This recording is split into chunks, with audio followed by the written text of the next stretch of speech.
Hey, you guys, welcome to the team training. My name is Janelle Summers, and this is the Team Hardcore Training Call. And today's topic is social media now. There have been so many changes. I hope that you are paying attention to the trainings.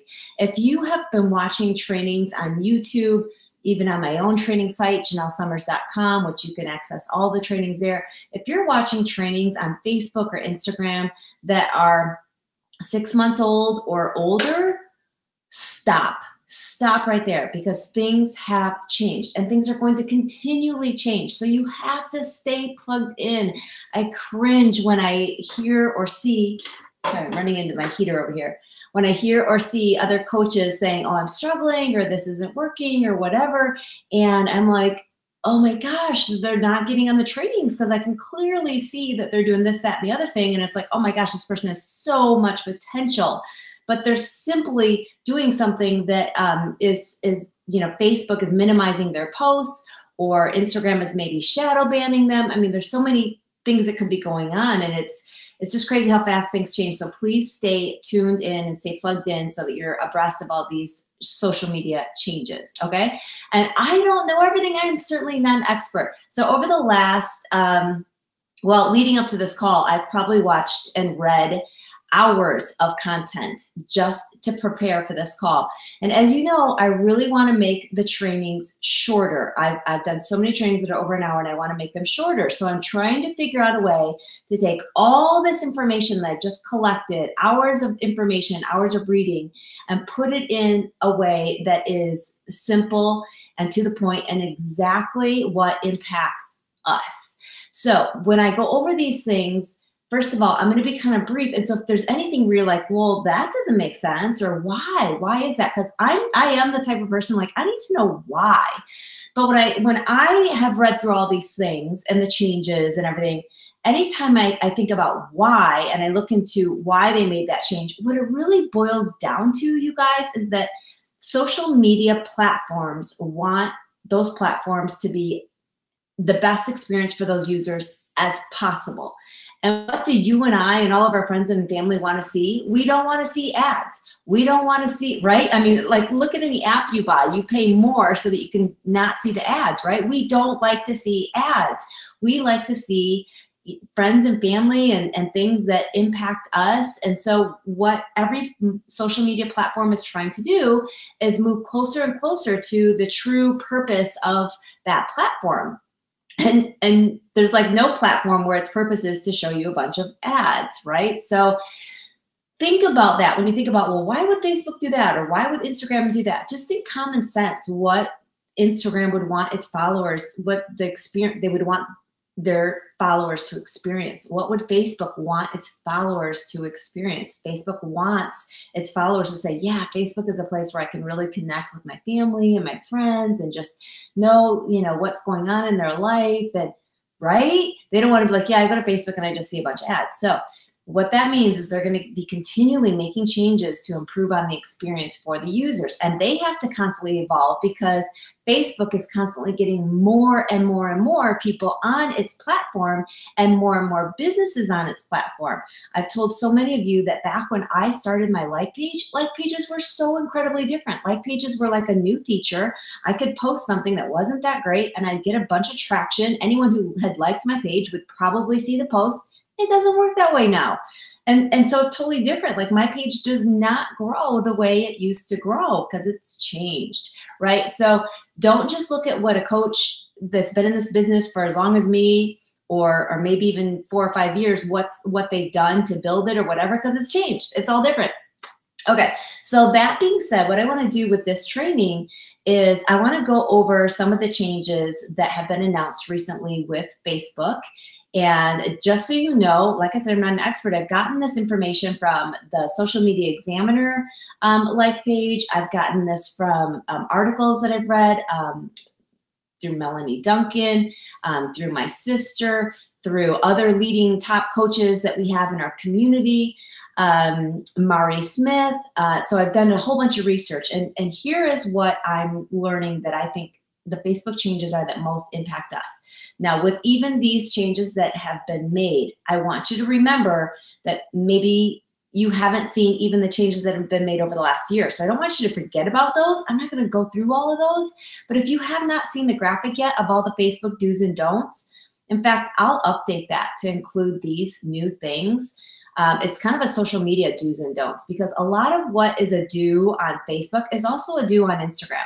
And a lot of what is a don't on Facebook is also a don't on Instagram. Okay, a lot of them really overlap because they both are platforms where they want you to connect and see good content, right? So a lot of the same things do apply. They're not at all the same platform, but a lot of these concepts do apply. So I'm going to update that graphic, but just so you know, already on that graphic are things like, you know, don't post a link in your caption. Don't be, you know, mentioning product names. Don't be saying Shakeology this and Shakeology that and 80-day obsession this and hashtag 80-day obsession. And don't be doing any of that kind of stuff. Don't be doing a whole bunch of pictures with you with your Shakeology shaker cup. Don't be, I mean, so there's a whole bunch of do's and don'ts that are already there. So I hope you're familiar with those do's and don'ts that already exist, because that's so important. And I have to be honest, I see a lot of coaches still doing those do's and don'ts. So just so you know, I give the do's and don'ts graphics now to my new coaches. They right away, instead of watching an hour-long training on social media, right away they get a graphic. I say, print this out. It's the do's and don'ts of social media. So I'll update that graphic. So just real quick, about 3 things I want to say about Facebook changes that I think really impact us.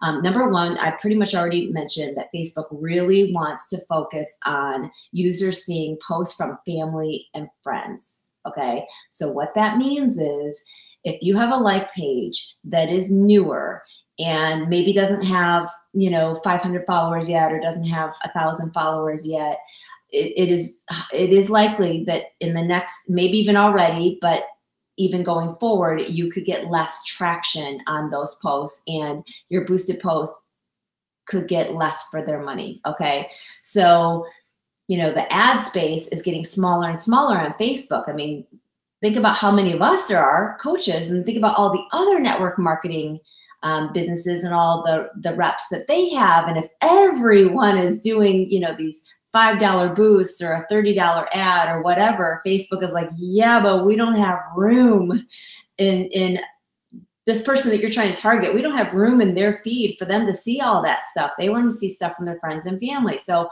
what that means is that if your like page is going well, you're getting good traction, you've been building it for, you know, a few years, and you're able to do these posts, and you might want to continue with that and just really focus in on some of these other tips that I'm going to give you to help build that like page even more and give it more traction. But if not, you really may want to get even more focused in on your personal page and also on Instagram.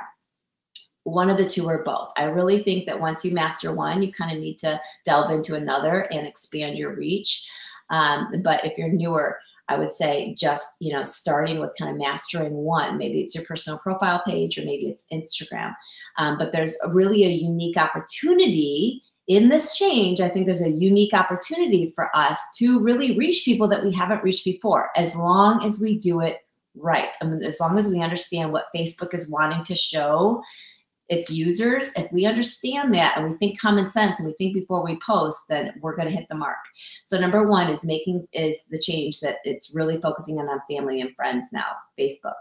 And I really feel like, you know, Instagram likewise really wants its users to see what has been posted by the people that they follow, posts that are getting engagement and likes. Okay, so it wants to show you people you follow who have popular, who are posting something that's popular or relevant, in other words.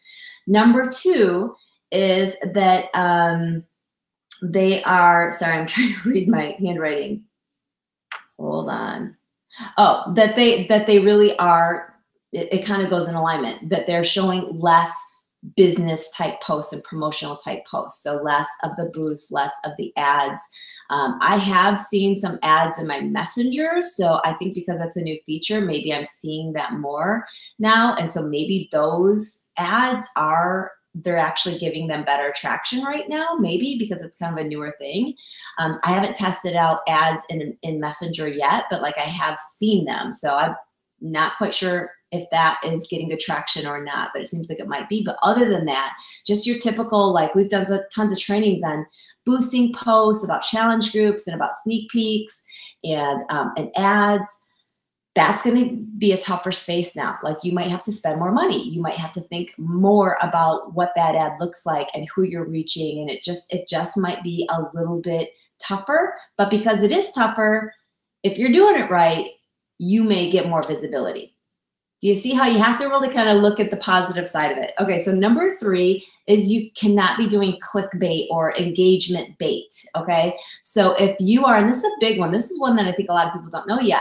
One of my leaders, Kelsey Shackley, has shared it with me about a month ago, an article, and this is a new thing with Facebook that they're catching in the newsfeed. And we always know, by the way, that Facebook catches keyword phrases to try and minimize your traction. Like if you're saying, life by design and financial freedom and things like that, it's like, oh, she's trying to promote something. She's trying to promote a business on her personal page. And so they're going to try and minimize your traction if you're using words like that. So now the new thing that it's catching is engagement bait, which is like, comment below if, or message me if, or click like, or tag your friends. That is considered to be baiting engagement, and they are catching that. They don't like it. People don't like it. People are tired of it, and don't do it. Don't do it. I mean, it's something that I used to recommend because it worked, and you had to like tell people what to do, but people are sick of that. They don't want to see it. And Facebook doesn't want to see it. And Facebook knows that if you're doing that, there's a reason you're trying to get a whole bunch of eyes on your post, because you must be trying to promote something. So just don't do that. So that does mean that we have to be a little bit more creative, but it also means that since you know this now, you are going to be, of all these other business owners that don't know it, who aren't paying attention, you're going to be more likely to stand out and get more traction and momentum in your business than someone who's not staying abreast of these things. So some changes with Instagram. Number 1, you need to be using Instagram stories. You guys know me, right? You know me by now. I'm an introvert. I'm camera shy.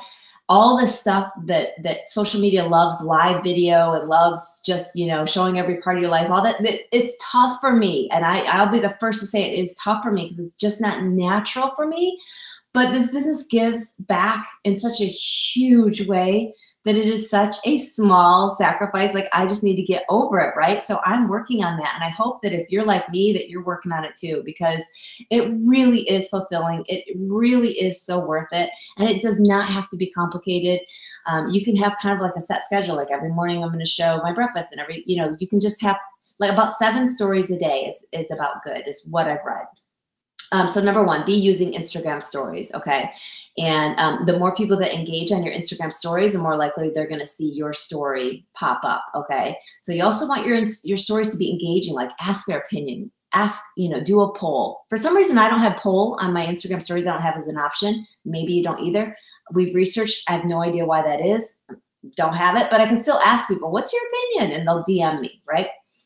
And to get back to DMs really quick, I use my laptop and I use an app called Flume, F-L-U-M-E. F as in Frank, L as in Larry, U-M-E, Flume, on your laptop so you can DM people back quicker. So number 1, use Instagram stories. Number 2, follow hashtags that you like, okay? Because when you do that, you can show up as like a favored within that hashtag. Number 3, this is a new one, okay, and this is one that just came to my attention from the roundtable this morning. That's a group of 5 stars and above, and Jen Richardson, who's a leader in my downline, and JC, and a bunch of others were commenting and putting up articles and all new stuff on this. But what is brand new, well, pretty new, is that you should now not be using hashtags in the comments. So that's what I haven't been good about using hashtags lately at all. I was for the first at least 3 years on Instagram. I was diligent about using hashtags to build up my account. And now I've gotten more lax on it. But I know for my newer coaches and those who are really building their Instagram following, we've been saying, put the hashtags in the comment section. It's gone back and forth as far as what works. Right now, what's working is if you put those hashtags in the caption and you only use about 5 unique hashtags. Okay. So not, writing out your caption and then 30 hashtags beneath it. Not that. Just like 5 unique hashtags within the caption. Now, I think it looks, because I don't like the look of hashtags after I'm reading a post. I really just kind of don't. It just makes me feel like, oh, okay, you posted this because you want everyone to see it for some reason. You're selling something. I just personally don't like it when I'm following other, people. So what I will try and do more often now is when I'm writing my caption, I'll try and think about words I'm actually using in that caption and use a hashtag with them. So, maybe I say the word like, here's a quick workout. Maybe I'll hashtag quick workout. Now, you do need to look at some of these hashtags because if they're used by 1 million people a day, you're not going to show up within that hashtag gallery. But if you're using a hashtag, and you can tell when you pull up a hashtag on Instagram, when you search a hashtag, let's say I search the hashtag quick workout. If I can see that there's 1 million people who have posted about that, it's pointless to use that hashtag. But if I can see that about 2,000 people have recently used that hashtag, then I'm probably going to show up in that hashtag. Does that make sense? So it's popular enough that there's more than like 1,000 people using it, but it's not so popular that it's like 15,000 or 100,000. So that was number 3, to use hashtags within your captions. And number 4 is to make sure it's about 5, about 5 unique hashtags within your caption. And again, and if you heard my podcast I did with Bob Heilig, I spoke about, how to make a hashtag unique because, we have all these hashtags like lose weight or I don't know, pre-workout or whatever. It's like everyone has used them. So there's like 1 million and they're just not good anymore. So how to make them unique is to add like a little adjective before it or after it, sometimes even emoji, something like that to make it more of a unique hashtag. Again, search these hashtags so you can kind of see. Number 6 is to mix up your hashtags. Don't always be using like a lot. We've all done it. In the past, you make up a bunch of hashtags, put them in your notes section and copy and paste them and put them in the comment section of your post. And it's always those pretty much the same hashtags. Can't do that anymore. Again, these are new changes to Instagram. So my apologies if I'm crushing you and you're like, I've been doing all this. Things change, okay? We can deal with it, right? So make sure that you are mixing up your hashtags. That's why I'm thinking, from now on, when I'm writing, after I've written my caption, I'm going to kind of go through and say, now what things could I hashtag or what kind of hashtags could I add that are unique, about 5 of them. Number 6 is your engagement counts. Okay. This is on Instagram, but this is also on Facebook as well. And this really has always been the case. So I feel like this isn't new, but it was kind of posted as being a new thing, but it's really not new. We've always known that when you comment back, whether it be on Facebook or on Instagram, if you comment back, I guess the rule of thumb is at least 4 words. So in other words, if let's say, and this part is kind of new because I a lot of times will like just post like high fives or smiley face and high fives.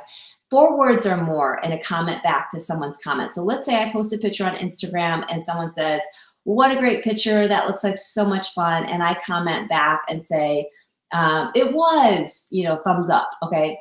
That might not count as traction, but if I say more than 4 words, I guess it's counting as traction. So one article I read, they suggested that you do several comments, like you might like comment back. It's kind of like compliment, comment, question. Like you compliment and say, oh my gosh, thank you so much for saying that. You're the sweetest. And then you comment again to that same person. By the way, how are you? I hope all is well. By the way, how are you? So that's a question. And then it's so great seeing you on here or whatever, so you can actually add traction to your own post on Instagram and on Facebook to give it more traction. You want to do this within the first 60 minutes. Okay, so that's where it's really impactful. Now, in saying that, here's my concern. I don't want you guys a slave to your phones. I don't want my coaches to be. I want your families to be your priority. So when you do posts, I think you really need to think about, okay, am I going to set aside, 20 minutes at 8 o'clock at night, every night to do a post? Or maybe it's just 2 nights a week, or maybe it's 3 nights a week, where you say to your family, I'm gonna be in the office for like 20 minutes. I just got to do this post, where you do the post and then you're right there to comment back on the first people to comment, and then you're done. Or maybe you're like, nope, I've got this thing where I'm just going to post, you know, in the morning, a really good quality post, and a really good quality post, you know, right at lunch or in my car just before I drive home from work or whatever. So you need to set those times so that you don't feel a slave to your phone, and that you're not interrupting family time. Just had to add that in. Number 6, I pretty much already said this. Your engagement counts. Okay, your engagement counts. I said that. Number 7, do not edit that Instagram post for at least 24 hours. Now, I'm kind of curious if this also applies to Facebook. I saw this as a new Instagram change, but I wonder if it applies to Facebook as well. But do not edit your Instagram post for 24 hours. Now, I'll be honest. If I see a typo in there and it's going to drive me crazy, I'm going to edit it. I don't care if it gets less traction because of it, or if I've said something where I'm like, oh, wow, that's going to be offensive to someone. I'm going to edit it. But if you can help it, do not edit your Instagram post for 24 hours. Okay, so now these next tips, there's going to be 5 of them. I think I'll get through these pretty quickly. Kind of just applies to everything as far as how social media is working right now, or what is working, okay, kind of across the board. So number 1, live video. Live video, it's true. I mean, even with a like page, which like pages struggle to get traction, we already know that. We were told by Mari Smith probably a year ago that like pages get visibility from 1 to 6%. 1 to 6% of the people who have liked that like page. Makes you cringe, right? You can get higher than that if you really are good with your content and you're really rocking that like page. You can get higher, but that's kind of the norm. But when it's live video gets 6 times as much visibility on a like page, and I would think that's the same thing with a personal page. Personal pages already, those posts already get more traction than a like page. But if you go live on a personal page, it's going to get a lot more traction than a regular post or picture would get. So live video is number 1, and make sure that when you've done that live video that you repurpose it. Make sure when you do that live video, and I am gonna look for questions, by the way. Make sure you repurpose that video. You could put it on YouTube. You can, break up certain pieces of it, maybe even use it as Insta stories.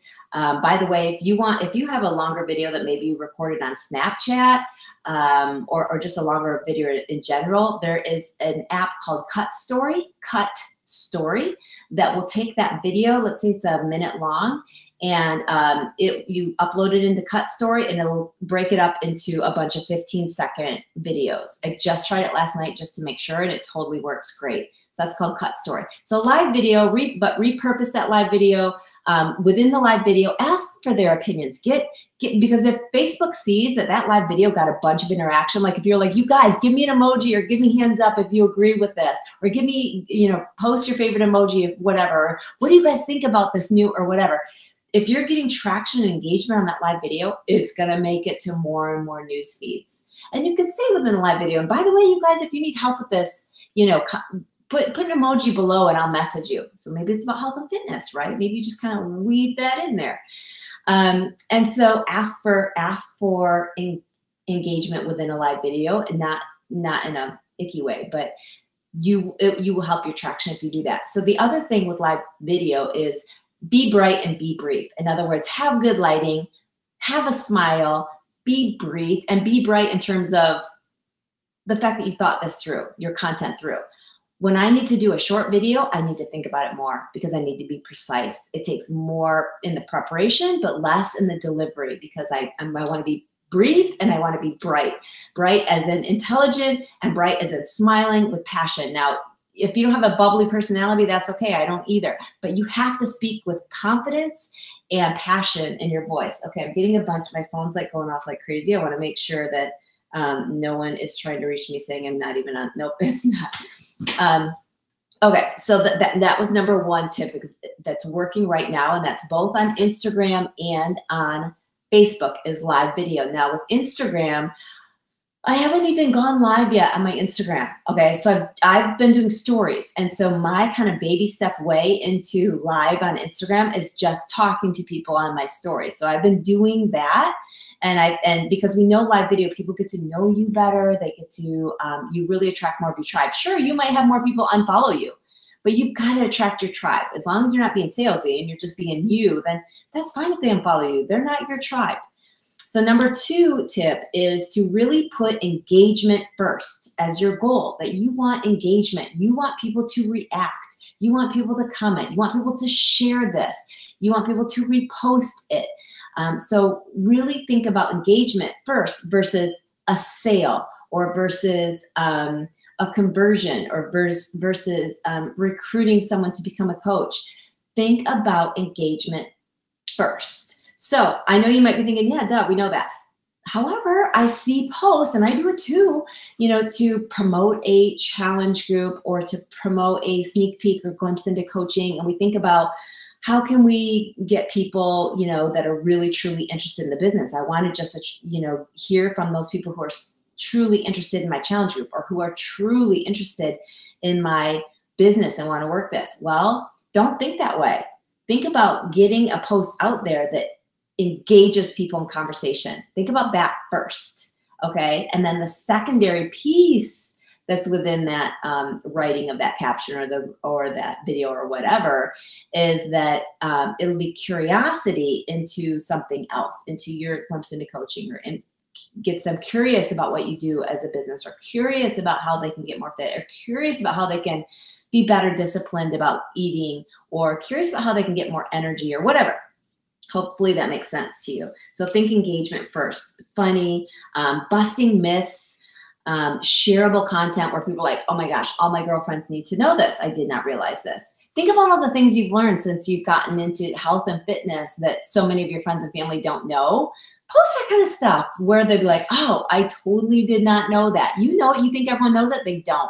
And you can say it just because someone else has said it before. It doesn't mean you can't say it too. Anything I've ever said, I've learned from someone else. Anything, any guru that you follow has said, you might think that they invented it. They didn't. They read it or heard it from someone else too, okay? So don't be afraid to put that information out there in your way and in your style. Of course, give people credit if it comes from someone else directly. Okay, so, and also I want to just say with putting engagement first, think quality over quantity of posts for sure. We know that. And we also know that engaging your audience and your followers is far more impactful to your business than the number of followers you have. Hands down. Even if you have a small number of followers, you have enough to become diamond and beyond and make Success Club every month. I guarantee it. I guarantee it. If you have social media content that doesn't have to be 3 times a day, but when you do post, it's something that is from the heart, it's vulnerable, you're wearing your heart on your sleeve, you're saying the things that you used to think that other person still thinks, and you're giving them the heads up on that, and you're helping them, and you're thinking the way you used to think to help them resonate with that, okay? Number 3 is curiosity marketing. I'm not going to go into detail on that because you already know. You've heard about curiosity marketing. Don't put Beachbody Coach on your profile and on your bio. Don't put your link on your Instagram bio, your Beachbody link. Don't be saying, hashtagging Shakeology, 80-day obsession, PIO, and all these things. Like, don't be hashtagging those things. You're just going to attract more coaches. And also, it's just, those aren't unique hashtags like I was talking about earlier. So make sure that you're using curiosity marketing, just showing excitement for what you do, who you are, something funny, whatever, that just automatically triggers people to want to like on it or comment on it or give their opinion, right? So think about that. Number 4, be a real human. Okay, so that phrase comes from someone I was watching earlier this morning. Gosh, now I can't think of her name, but she's someone that really does a lot of trading on Facebook ads and Facebook in general. And she was saying, be a real human. Actually, she said, be a real effing human. She's filled with cuss words in this training, but it was very, very good. And she was basically saying, do not be using a scheduler app to schedule posts. We already know that. I feel like if you're on my team or you listen to any of my trainings, you know not to use a scheduler app on your like page or on Instagram or anything. You need to actually be posting. The only thing that and she even said this was okay, I think it's okay, and she said it was okay too, is to use the scheduler tool on Facebook. It's only available if you have a like page. So, and I have used that before for like some of my 9 p.m. posts, because I know I'm going to be with Matt and Tyler and I don't want to be connected to my phone at that time. So I'll schedule a post to go up at 9 p.m. or 8 p.m. or whatever. And maybe I'll take out 10 minutes of my time or something to go comment on the first couple that come in, and that's it. You know what I mean? Check on it again later. But when you comment later, like let's say it's the next morning, you can start bringing that post back into news feeds. So that's really cool too. I've noticed that with Instagram as well. If you start adding traction, engagement within that post later, even if it's the next day, you can start bringing it to more news feeds, even though it's the next morning. So number 4 was be a real human. Don't use a scheduler, third-party scheduler. And make sure that you create your own content. Like, don't be just taking what you saw someone else post and making it yours. I really feel like Facebook and Instagram picks up on that. Like, they call them duplicate posts. So make sure that what you are putting out there is really unique to you and how you feel and how you would talk. How you would talk. That is huge. Talk with emojis, talk with smiley faces, talk with hearts. Talk with how you feel. Put that out there, because that goes over huge. Start off that post with something that grabs people's attention. They're like, oh boy, here we go. Because what people react to on social media is something that is emotional, that brings out an emotion in them. It might be that they're laughing. It might be that they feel like crying. It might be that it brings them back to their childhood. But you're being a real human, and so it's bringing something out in them, an emotion out in them, and they want to comment on that. You don't have to say comment if you agree. If you're saying it in the right way, they will comment. Number 5 is just think like a customer. And really, I'd rather rephrase that as think like you're that person that you used to be. Okay, think like that person that you used to be. And so that means you're going to have to dig back into your own history. So many of you, when you joined me directly, you gave me your story. And, and there have been many times where I'm like, wow, I feel like this is the first time she's told that story, and really dug back into her past and why this business is so important to her, and why the transformation was so impactful in her life. Dig back into that. I feel like resending you guys all your About Me forms so you can go, remember what you said? And some people even said, like, I was brought to tears when I was writing this. Get that stuff out there, okay? Because that is your purpose. Your purpose is within your story. You just need to breadcrumb it. But think like a customer. Think like that person that you used to be, and how you felt, and what you did, and what you thought, and how that's changed, and why that's changed. And don't make it a long post. As Chalene always said, you have to earn those long posts and those long videos. Until then, you need to just be bright and be brief. But so keep it short, because people's attention spans are super short now. That's why I want my trainings to be shorter. People's attention spans are shorter now. We're used to doing everything quick, so much social media, so many distractions on social media. But definitely think like that person that you were, and also that you are. Okay, that's it. I'm going to see what kind of questions we have here. All right, so let's see here. We've got Corey saying amen, use your own voice, exactly. Jordan asks, does anyone use Meet Edgar to reuse their content? Jordan, I'll see if anyone else comments on that. But even in the research that I have done prior to this training right here, I would advise not to use Meet Edgar. Sorry, whoever created Meet Edgar. I didn't have good luck with it myself. So just from my own experience, I didn't have good luck with it. Maybe I was using it wrong or whatever. But I actually, from a trusted source, one of the articles I was reading definitely said not to use Meet Edgar to repurpose content. Someone said they love the like page scheduler. Yes, like the scheduler is only for like pages, and I do love that. You can just schedule it to go. When I was posting for the UK market, I was posting for things to come up like as soon as they woke up, which I was still sleeping. So I really thought about the times that they would be high traffic on social media. Let's see, any other questions? Priceless, thank you. You're welcome, Jen. Thank you. You're so welcome. Lindsay and Kelsey.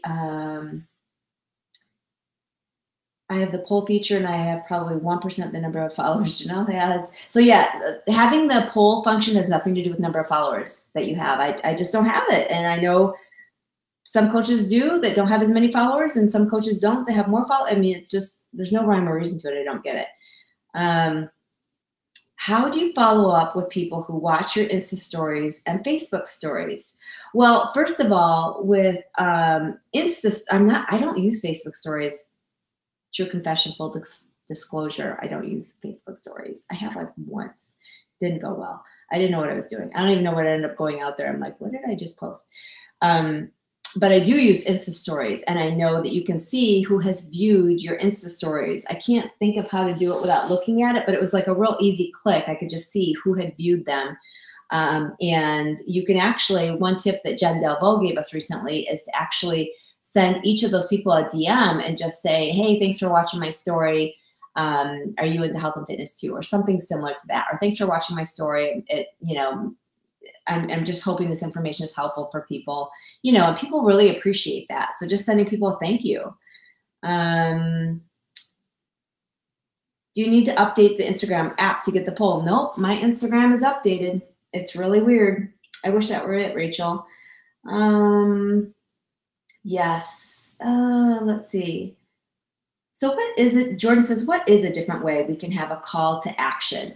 Well, that's a great question, Jordan. A call to action that's a little more creative is just say, you've probably seen me before say, who's in? Question mark, question mark, question mark, who's in? So just kind of coming up with a different way to phrase it. I feel like the most common phrases are the ones that Facebook is picking up, like comment below if, or the link is in the caption, or link in caption, or maybe even, I wonder if Instagram picks up on when we say link in bio. Sometimes I wonder. I don't know. I don't know if they are, but it's possible. Or, it's picking up when we say message me if, things like that. So if you can just come up with a more, I need to hear from you. You guys, if so saying something like this in the caption, I need to hear from you if this is your situation, right? That's not any of those keyword phrases. So just a different way of saying it that you would normally say it. That's a great question.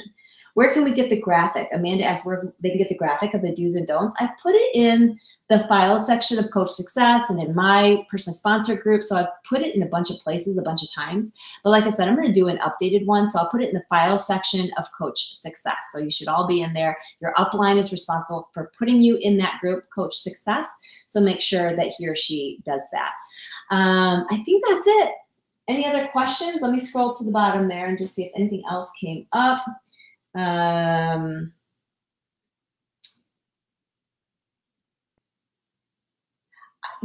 Kelsey, you could say message me for more details. Yes, but I would even be creative about saying message me for more details. I think the words message me might even be picked up. I don't know. I just feel like the more creative you can be with your wording and not sound like you're a marketer or a promoter of a product or service, the better. The more you can kind of take off your business hat and just be and sound like your girlfriend's post, the better. Okay. So, okay, that's it. Thank you so much for getting on. Please let me know if this was helpful, and I hope that you will be on next week. And we'll have a great training next week. I'm looking at my calendar and I can't tell what the topic is next week, but it'll be good. It's always good.